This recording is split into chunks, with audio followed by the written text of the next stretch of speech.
लला होंगे या राम और अल्लाह, ये देश इन दोनों का होगा। तो इन्होंने जबरदस्ती में अयोध्या में मंदिर की प्राण प्रतिष्ठा की। नरेंद्र मोदी तुम्हारे मस्जिद में गए क्या कभी? हाँ मैं बताता हूँ। कब? एक बताता हूँ। दूसरा, हाँ। जिस दिन वो जाएंगे तब मानेंगे हम। अब सवाल का जवाब देना पड़ेगा कि अगर ये मुसलमानों के इतने शुभचिंतक, सुन लीजिए, इतने बड़े शुभचिंतक है तो हाशिमपुरा, भागलपुर, मीरठ, मलियाना दंगे जो है सब दंगे कांग्रेस के जमाने में किसको सजा हुई? इतिहास गवाह है ना इसका। उसके बाद मुगल आए तब हम बटे और कटे, अंग्रेज आए हम तब बटे और कटे, उसके बाद कैसे बटे वही बता रहा हूँ ना, कैसे बटे वही बता रहा हूँ ना, कैसे बटे। हिंदू और मुसलमान 1947 में बटे तभी कटे ना। आप हम बीजेपी वाले हिंदुओं के चैंपियन हैं, इकट्ठा रह जाओ, हमको वोट दो, नहीं दोगे तो ये मुसलमान तुम्हें काट डालेंगे। अरे भाई, तो आप अगर मुसलमानों के चैंपियन रहेंगे तो एक पार्टी उभर कर आएगी ना। जय श्री राम मित्रों, दरअसल ये कोई डिबेट शो नहीं है। जी हाँ, बिल्कुल सही सुन रहे हैं, क्योंकि ये डिबेट शो दंगल शो में बदल चुका है। देखिए कैसे अनुराग भदौरिया, जो कि सपा प्रवक्ता है, वो बीजेपी पार्टी को हिंदू विरोधी बता दिए और ये बता दिए कि बीजेपी जो है हिंदुओं का हमेशा विरोध करती है और हिंदुओं के हित में कभी नहीं सोचती है। और इस बयान पर इतना बवाल हो गया कि आपस में लगा कि दोनों पार्टियों के प्रवक्ताओं के बीच में दंगल हो जाएगा। सच में अभी तक का ये सबसे इंटरेस्टिंग डिबेट था। तो आइए हमारे साथ इस डिबेट को पूरा देखते हैं। राम लला होंगे या राम और अल्लाह, ये देश इन दोनों का होगा। देखिए, मैं तो समझता हूं कि अल्लाह हो, चाहे सिख के गुरुओं हो, चाहे जीसस क्राइस्ट हो, आस्था अलग अलग हो सकती है पर हम अपनी संस्कृति से अलग नहीं हट सकते। इंडोनेशिया में भी सबसे ज्यादा मुसलमान रहते हैं पर वहां पर भी किस प्रकार से रामलीला मनाई जाती है। तो राम हमारे संस्कृति का हिस्सा है, कृष्ण हमारे संस्कृति का हिस्सा है। बाबर और औरंगजेब कतई नहीं हो सकते।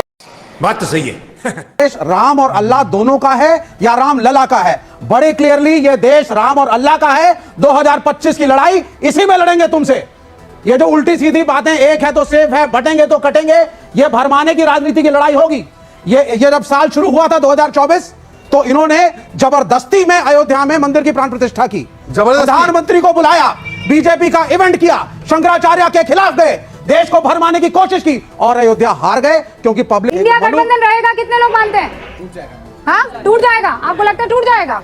भाई विवेक जी। हाँ भाई, मलूक नागर जी से मेरी रिक्वेस्ट है, पुराने सांसद हैं, सीनियर पॉलिटिशियन रहे हैं, प्राइम मिनिस्टर को क्यों नहीं बताते आप ये बात? मोहन भागवत को क्यों नहीं समझाते हो कि देश सबका है, बुद्ध भी है, मुस्लिम भी है, ईसाई भी है। भाई आरएलडी ने तो बोल दिया, आरएलडी ने तो बोल दिया, प्राइम मिनिस्टर आपकी बात सुनकर राजी नहीं है जयंत चौधरी की। मेरे से प्रश्न आया। देखिए, हम अगर इस देश में कहीं, चाहे ईसाई हो, चाहे बौद्ध हो, चाहे जैनी हो, चाहे मुस्लिम हो, अगर कहीं अन्याय हो रहा हो तो हम उनके हक की बात करने के लिए तैयार हैं। लेकिन विवेक और सो कॉल्ड कांग्रेस, इंडिया गठबंधन कांग्रेस, ये हिंदुओं के बारे में मुंह चुप करके क्यों बैठ जाते हैं? हिंदुओं के बारे में कोई नहीं बोलता, इसीलिए शहजाद पुनावाला को बोलना पड़ता है। मैंने एक भी अपने वक्तव्य में हिंदू मुस्लिम नहीं किया। मैंने भारत की अखंडता की बात की और मैंने बोला कांग्रेस के स्तर पर स्टैंड लीजिए, जम्मू कश्मीर पर एक का स्टैंड नहीं है। आप सुन लीजिए आखिरी बात। विवेक जी प्लीज।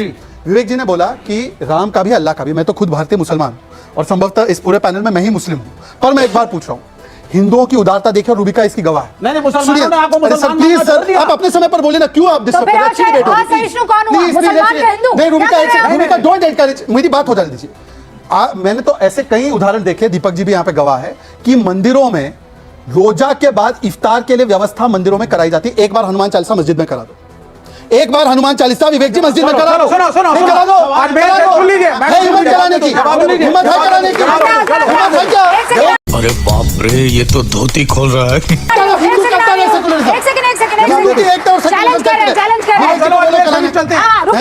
शरीफ चलते हैं। अरे अजमेर शरीफ मस्जिद कैसे हिंदू और मुसलमान मिलकर बैठता है? मस्जिद और ख्वाजा की दरगाह में मस्जिद भगवद गीता पे डिस्कशन करके आया हूँ। ये मैं ये पूछना चाहता हूँ शहजाद भाई। अरे सतीश जी, आप कांग्रेस से है क्या? नहीं, आप लेफ्ट से है क्या? मैं भारत से हूँ, भारत से। अरे इंडिया अलायंस से है तो बोल दीजिए। अरे भाई, इंडिया अलायंस से भी हूँ, एनडीए से भी हूँ, लेकिन सवाल का जवाब दे दो। नरेंद्र मोदी तुम्हारे मस्जिद में गए क्या कभी? हाँ मैं बताता हूँ। कब? एक बताता हूँ। दूसरा, जिस दिन वो जाएंगे तब मानेंगे हम। अब सवाल का जवाब लेना पड़ेगा, सवाल का जवाब लेना पड़ेगा। दूसरी बात, सवाल का जवाब लेना पड़ेगा। बीच में बदली भाजपा हो जैसे हमने। अरे आप बोलिए ना, बोलिए। अरे जिस देश के प्रधानमंत्री, तुम जीडीपी की बात कर रहे हो, जिस देश में 80 करोड़ लोगों को मुफ्त राशन देना पड़ा, पॉकेट में रखो, पॉकेट में रखो। और देश के प्रधानमंत्री को 71,000 मुस्लिम नौकरियां बांटनी पड़ रही है। जी। ये हालत हो गई भारत की। जीडीपी और क्या मोदी मस्जिद गए हैं? मोदी जी वैसे तो प्रैक्टिसिंग हिंदू है, पर मोदी जी सैफी मस्जिद भी गए हैं, मोदी जी जाली वाली मस्जिद में भी गए हैं, मोदी जी यहाँ पर नहीं बल्कि विदेश में जब गए वहां पर भी मस्जिद जाते हैं। सुनिए और सुनिए यहाँ भी जाना देखिए ना चाहिए। रूबिका यही प्रॉब्लम है। रुकिए, उन्होंने सुनी आपकी बात, अब आप रूबिका जी सुनिए। मैं सिर्फ उन्हीं की बात तो हम लोग सुनिए रहे। रूबिका जी देखिए डिस्टर्ब करके डिबेट इतना करनी आपने तो सनी ये देओल की स्टाइल में अभी उनसे सवाल पूछे हैं। सतीश जी की हैंडपंप समस्या क्या उखाड़ा है? है, सुनिए अब तो सही। सतीश जी पूरा सुनने का मादा भी रखे, आप तो जर्नलिस्ट है, आप तो पत्रकार पक्षकार भी नहीं है, सुनिए मैं सुन रहा ना हूं। आप पार्टी से तो नहीं है ना, सुनिए हाँ, तो तब जब तक आपने पार्टी पहले से नहीं है तब तक वो कहना पार्टी वाली पड़ेगा। हरकत करेंगे। हाँ। अब आप हर वाक्य में डिस्टर्ब कर रहे Sorry। हैं। मोदी जी को जो 20 सबसे ज्यादा बड़े सर्वोच्च नागरिक पुरस्कार मिले हैं, उन 20 में से आपको पता है 7 जो मिले हैं वो मुस्लिम बाहुल देशों से मिले। और कौन से? सऊदी अरेबिया जो मुसलमान सबसे पायस मानते हैं, बहरीन, यूएई और कुवैत जो सबसे प्रॉस्परस माने जाते हैं, अफगानिस्तान जो सबसे ऑर्थोडॉक्स माना जाता है, पैलेस्टाइन जो सबसे इमोशनली कनेक्टेड माना जाता है, इजिप्ट जो सबसे इंटेलेक्चुअली इंपॉर्टेंट माना जाता है। मैं इनसे पूछना चाहता हूं कि अगर ये मुसलमानों के इतने शुभचिंतक, सुन लीजिए, इतने बड़े शुभचिंतक है तो हाशिमपुरा, भागलपुर, मीरठ, मलियाना दंगे जो हुए सब दंगे कांग्रेस के जमाने में किसको सजा हुई? बोलिए एक बार। सजा आपका दिलाना काम है, आपका दिलाना काम है, आप दिलवाओ, हम आपके साथ अच्छा हैं। चलिए, अच्छा सजा दिलवाना मेरा काम है, सुनिए बात सुनिए। इंतजार एक मिनट, सवाल ये आप ही की सरकार है अभी अरे आगे। भाई सर बोलूं मैं, सर बोलूं। लगातार उत्तर प्रदेश के अंदर में दंगे अभी सबके सामने संभल का देखने को मिला सबको। अच्छा। 4-4, 5-5 युवाओं की मौत हो गई। अच्छा। और उसके ऊपर किस तरह की राजनीति भारतीय जनता पार्टी लगातार कर रही है बताने की जरूरत नहीं है। अरे ये आप हिंदुस्तान इतना समझ लीजिए, संभल में दंगा नहीं हुआ था, पुलिस और पत्थरबाजों के बीच में। किस क्यों हुआ? उसे सुन लीजिए, भिड़ंत कहते हैं, क्यों हुआ? दंगा आप सुन नहीं। लीजिए, हाँ। सुन लीजिए, इसलिए क्यों हुआ? हुआ कि हम एक क्यों हैं, हुआ? सेफ हैं। क्यों हुआ? क्योंकि आप क्या नहीं, आपका नारा क्या है? बटेंगे तो कटेंगे, एक है तो सेफ है। क्या आपको अपने हिंदुस्तानियों पे भरोसा नहीं है? क्या हिंदुस्तानी के अंदर बांट के राजनीति करना चाहते हैं आप? कौन एक है, कौन सेफ है? मैं कौन पूछना एक है? चाहता हूं, कौन सेफ कौन है? एक है? कौन हिंदुस्तान एक एक है और हिंदुस्तान एक रहेगा। आप बांटने की राजनीति 20 मत कीजिए। सेकंड फिर दीपक करो क्या? कौन है एक, कौन है सेफ? भारत के संविधान के पहले पृष्ठ पे जो प्रियम्बल है उसमें हम जब पढ़ते हैं तो उसमें एकता की बात है। जब सांसद शपथ लेता है तो एकता और अखंडता अक्षुण्ण रखने की शपथ लेता है। तो क्या बांटने की बात हो रही है? और मैं पूछना चाहता हूं कि एक नहीं रहे तो बांग्लादेश में कटे ना, एक नहीं रहे तो अफगानिस्तान में कटे ना। जब ये नारा सामने दिख रहा है वहां पर क्या किया? अब रुक जाइए। ये एक है तो सेफ है को हिंदू और मुसलमान में कैसे देखा जा रहा है, ये पहले आप समझा दीजिए। बटेंगे तो कटेंगे, रूबिका ये नैरेटिव क्या है? बटेंगे तो कटेंगे, ये हमारा इतिहास रहा है। हम पहले बटे जब मुगल आक्रांता है, स्लेव डायनेस्टी आई, तब बटे और कटे। इतिहास गवाह है ना इसका। उसके बाद मुगल आए तब हम बटे और कटे, अंग्रेज आए हम तब बटे और कटे। उसके बाद कैसे बटे वही बता रहा हूं ना, कैसे बटे वही बता रहा हूं ना, कैसे बटे? हिंदू और मुसलमान 1947 में बटे, तभी कटे ना। आपने कहा हिंदू मुसलमान बटे तो देश का विभाजन हुआ, राइट? यहाँ पे हिंदू मुसलमान की एकता की बात नहीं हुई है। यहाँ हिंदू बच्चों ने भी मुसलमान कहा, की एकता की बात ये हो रही कहा है। गया है भारतीयों अगर की हिंदू एकता की यूनाइटेड बात हो हो रही सके, है। भारतीयों भाजपा की को वोट एकता की बात हो रही है। तो भारतीय दूसरे बटेंगे तो धर्म कटेंगे, भारतीय बटेंगे तो कटेंगे। मैं बोलने दूंगी भाई।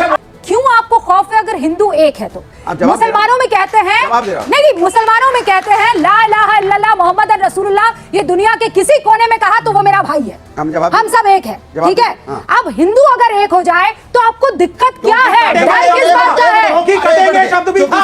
तो कटेंगे से क्या प्रॉब्लम है भाई? विवेक भाई, ये हमला माइनॉरिटी, हिंदू कटेगा। ये हमला माइनॉरिटी मुसलमानों पे विवेक था। श्रीवास्तव, अरे, मैसेज दिया अगर गया था। हिंदू- सुनिए विवेक जी, एक मिनट, ये मैसेज था बीजेपी का।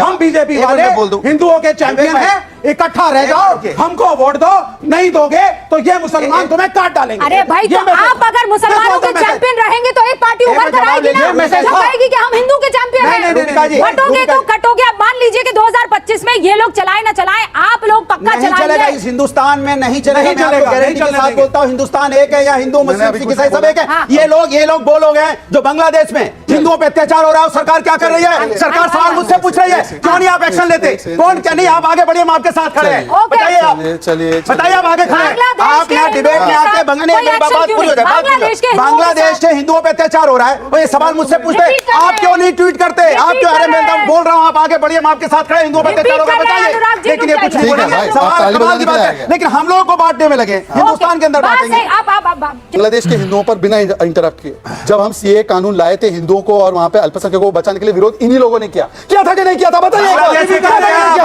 अब सुनिए, अब इन्होंने कहा कि एक है तो सेफ है, ये तो सांप्रदायिक नारा है, पर वोट जिहाद का नारा जो नौमानी ने दिया वो सेकुलर है।